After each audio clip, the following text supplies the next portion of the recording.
त्या अर्थाने माझं कोण आहे, मी आणि माझी पत्नी दोघं जण प्रचार करत होतो. माझं नाही तर नातं गोतं, ना कारखाना, ना सूतगिरणी, ना पिठाची गिरणी. मी फक्त कामाच्या जोरावरती मताचं दान मागितलं. विरोधी उमेदवाराने काय केलं? विरोधी उमेदवारानं या ठिकाणी घराघरात पैसे वाटले. विरोधी उमेदवारानं काय केलं? या ठिकाणी विरोधी उमेदवारानं या ठिकाणी बुटासकट विरोधी उमेदवार मोहिते पाटलाच्या पाया पडला. हे पश्चिम भागाला पटलं नाही. आणि अनेक जणांनी कुंडलिकराव होऊ द्या, नंतर तुम्हाला बोलायची संधी देऊ आपण. अनेक जणांनी या ठिकाणी आपल्या तालुक्यातल्या एका नेत्याने त्यांना वाटलं महाविकास आघाडीची सत्ता येईल, आपण स्वीकारू उत्तमरावला, आपल्याला मंत्री करतील, आपल्याला पालकमंत्री करतील असं स्वप्न ठेवलं, कपडे शिवून ठेवले की आता आपल्याला शपथ घ्यायची. परंतु देवेंद्र फडणवीस म्हणते ठरवलं की कार्यक्रम असतो. पट्ट्यांनो, अभी तो पार्टी सुरू हुई है. 1,08,000 लीड आहे. इथं उत्साह आहे, तिकडे सुतक पडलंय. सुतक याला ताकद म्हणतात, ताकद. एकटा कार्यकर्ता नडला, एकटा. आम्ही हरलो तरी असलं तर टोपडतो. काळजी करायचं कारण नाही. सिंगापूरच्या एक शब्द लक्षात ठेवा, माळशिरस तालुक्याच्या जनतेला मी शब्द देतो, माझं शिखर सिंगापूरच्या मंदिराकडे तोंड आहे.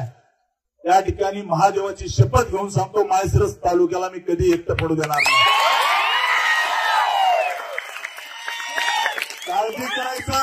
काळजी करायचं कारण नाही. यांच्या टोप्याला हे तरणे पांड पोरं पाडतील. यांचे खोडं जे आहेत जुने, त्यांचे जुने खोडं जे आहेत, यांना हे तरणे पांड पोरं पंचायत समिती, जिल्हा परिषद, नगरपालिकेला पाडतील. आता काय सुरू झालं? असं झालं, विरोधी उमेदवार म्हणला लाडकी बहीण. अरे लाडकी बहीण आहे, ठीक आहे, आम्ही दिलं ते, त्याचा अभिमान आहे, बहिणीने आम्हाला साथ दिली.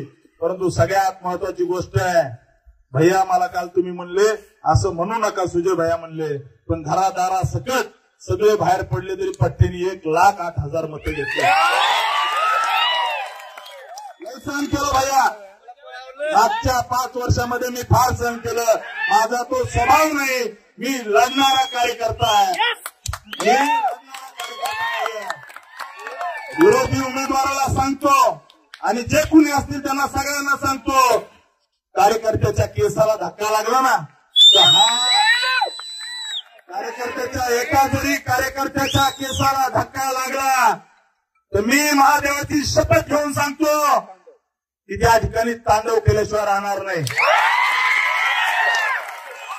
आणि जे कुणी समोरचे आहेत त्यांनाही सांगतो, तुमच्या फांद्या आवरा. जर कार्यकर्त्याला दमबाजी केली, कुणाला जर धमकी दिली तर मी फांद्या हाणत नसतो, घोड्यावर घाव घालील. हा रामसात कुठे लढणाऱ्या कार्यकर्ता कुणाच्या बापाला घाबरत नाही. काळजी करायचं कारण नाही. वाघ लढून आला, लढून चांगले अंगावर घेऊन आलो आहे. तुमच्या त्या एक तुम्हाला सांगतो, मी कुणालाही घाबरत नाही. मी लढणारा कार्यकर्ता, चळवळीतून 30 केसेस अंगावर घेऊन इथपर्यंत आलेलो आहे. माझा खरा स्वभाव अजून लोकांना माहित नाहीये. आमच्या कार्यकर्त्याच्या केसाला धक्का लागला तर आम्ही भविष्यामध्ये जशा असतं उत्तर देऊ.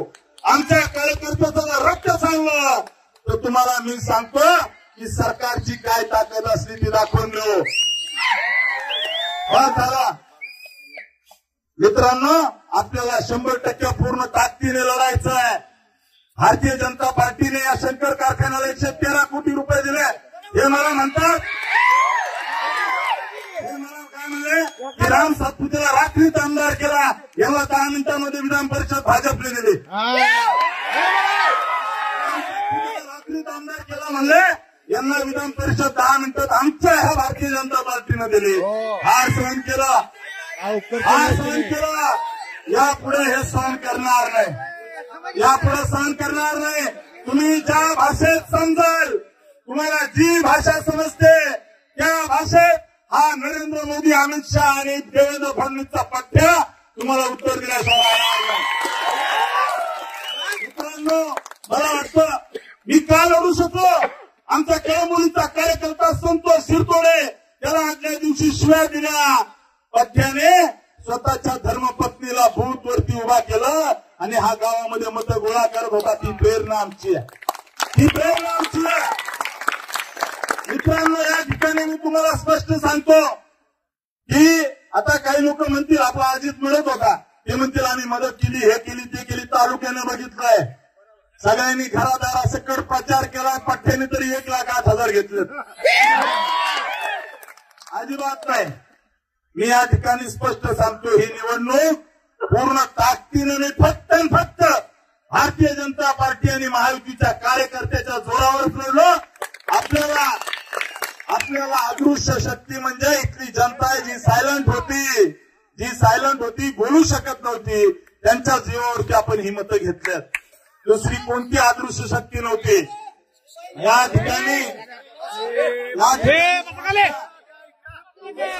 ठिकाणी स्पष्ट आहे मित्रांनो, ज्यावेळेस एक मत असतं, एक मिनिट मुरलीधर, आता तुम्ही शांत राहा।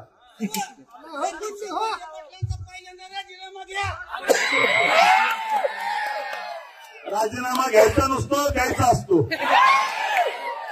राजीनामा घ्यायचा नसतो, द्यायचा असतो। मित्रांनो, भारतीय जनता पार्टीचे नेते बघतील काय करायचं ते, परंतु आपल्याला सांगतो, ज्यावेळेस एक बोट असतं त्यावेळेस ते मोडलं जातं, 2 बोट असतील त्यावेळेस पण ते मोडले जातील, ज्यावेळेस मुठ्ठी होते ना त्यावेळेस कुणी काही वाकडं करू शकत नसतं।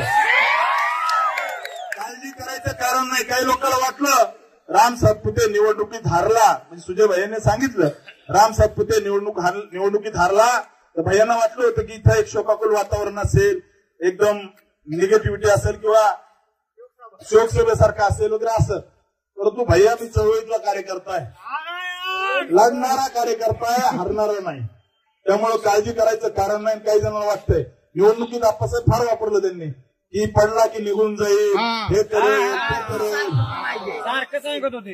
मी तुम्हाला एक पक्क सांगतो, समोरच्या विजयी उमेदवाराने आताच सुरू केलंय, आताच काय सुरू केलंय, हे मत त्याचे मतच पडले नाही म्हणते, मतच पडले नाही असं म्हणतात, परंतु असं नाही, त्यांनी प्रामाणिक काम केलं, ज्यांनी केलं त्यांनी केलं म्हणायचं, त्यांनी त्यांचं प्रामाणिक काम केलं, परंतु आपली मोठ इतकी पक्की होती की आपण त्या ठिकाणी थोडक्यात राहिलो, परंतु विश्वास आहे मला की आपण जो विजय मिळवला, आपण जो लढलो ताकदीने जीवानीशी, आपलं अनेक कार्यकर्त्यांची नावं सांगते येतील, आपला वैभव शाह कार्यकर्ता स्वतःच्या घरून डबा घेऊन जायचा, त्या ठिकाणी तालुक्याच्या कानाकोपऱ्यामध्ये पत्रक वाटायचा, आपला बंडू सोनटके परीटचं छोटंसं दुकान आहे, सकाळी 7 वाजल्यापासून रात्री 12 वाजेपर्यंत प्रचार करायचा, आपले चेअरमन असतील, अशा अनेक कार्यकर्ते ज्यांनी दिवस रात्र आपली मेहनत केली। आपला कार्यकर्ता फाटका होता, पण ताकदीने आणि चिवटीने पळाला, हे खऱ्या अर्थानं आपल्याला प्रेरणा आहे। आणि मी तुम्हाला लिहून देतो, आपलं सरकार आहे, राज्यामध्ये सरकार आहे आणि केंद्रातही सरकार आहे, आम्ही कुणाला छेडणार नाही, आम्ही कुणालाही काही म्हणणार नाही, आम्ही आमचं काम वाढवणार, आम्ही भारतीय जनता पार्टीच्या शाखा गावागावात काढणार, रिपब्लिकन पार्टी ऑफ इंडियाच्या शाखा गावागावात काढणार, त्या ठिकाणी लढती शक्ती सेनेच्या शाखा गावागावात काढणार, आम्ही आमच्या सोबत असणाऱ्या राष्ट्रवादी काँग्रेस असेल सगळ्याच्या शाखा गावागावात काढू, जी ताकद ज्या ज्या पक्षाला लागते ती सगळी ताकद देऊ। परंतु मित्रांनो, आपल्याला आता या ठिकाणी हटायचं नाही, पूर्ण ताकदीने लढायचं, ही निवडणूक अतिशय महत्वाची होती, कारण माळशिरस तालुक्यातल्या जनतेने ठरवलं होतं, ठीक आहे काही भागामध्ये आपण कमी पडलो निवडणुकीनंतर, आता त्या विषयावर गावागावातल्या विषयावरती आपल्याला हे होईल, परंतु आपल्या कनेरचे गडी रोज 12 पैलवान आपल्या फडतरीला असायचे, छोटासा कार्यकर्ता आपला सागर गुळके असेल, रवी असेल, या छोटे कार्यकर्ते, या कार्यकर्त्याला दम द्यायचे जाऊन की तुम्ही असं करा तसं करा। फडतरी गाव 850चं लीड आहे आपल्याला, किती 850। आपलं लोणंदचं असणार रावसाहेब आपला छोटासा कार्यकर्ता आहे, कधी राजकारणाचा काही गंध नाही, कशात नसतो, परंतु लोणंद गाव समोरच्याला वाटायचं आता काय वन साइडच होईल. 50 गुंठ लीड आहे आपल्याला, बरोबर राहू सर? कितीचा आहे? 150चं लीड आहे. 150 फक्त पडते, लीड 150 आहे. आपल्याला लीड 150 आहे. ही आपली कार्यकर्त्याची ताकद आहे. असे अनेक कार्यकर्ते असतील. आपलं पिरळे असेल, पिरळेमधले कार्यकर्ते, पिरळ्यातल्या छोटे छोटे कार्यकर्ते लढले. आपल्याला त्या ठिकाणी 65% मत आहे. फोंडशिरस मधला एक पुढारी, फोंडशिरस मधला आपला एक पुढारी, तो आपल्या कार्यकर्त्याला रोज दम द्यायचा. तुझं बघून घेईल, तुझं हे करील, पाईप फोडीन, रस्ता अडवीन. आपल्या कार्यकर्त्यांनी तिथं 1100चं लीड दिलं. किती? आणि नातेपुतेमध्ये आम्ही तुम्हाला 2000चं लीड देऊ वकील साहेब म्हणून लय मोठे पैसे आणले तिकडून. नातेपुतेमधल्या एका पुढाऱ्यांनी लय मोठे पैसे आणले. त्या ठिकाणी रुपयातले त्या ठिकाणी 12ने जे ते खिशात ठेवले, 25 पैसेच वाटले. परंतु तरी पण आपण 2000च्या जवळ लीड घेतलं. ही नातेपुत 2130 मताचं लीड नातेपुतेमध्ये घेतलं. अकलूज मधला आपला महादेव कावळे सारखा कार्यकर्ता असेल, निलेश असेल, छोटे छोटे कार्यकर्ते, सुजय भैयासारखी ताकद आपल्या सोबत उभा राहिली, जयराज भैया होते. या सगळ्यांनी ताकद दिली म्हणून अकलूज मध्ये आपण अतिशय चांगली मतं घेतले. दहीगाव असेल, दहीगाव मध्ये 1000चं लीड भेटलंय. गुरसाळे गाव 500 मताचं लीड आहे. 500 मत. चांदापुरी मधून चांगले मतं पडले. मोठेवाडी आता सगळ्यांची नाव सगळ्यांना माहिती आहे, येईल व्हॉट्सअपला सगळ्यांना.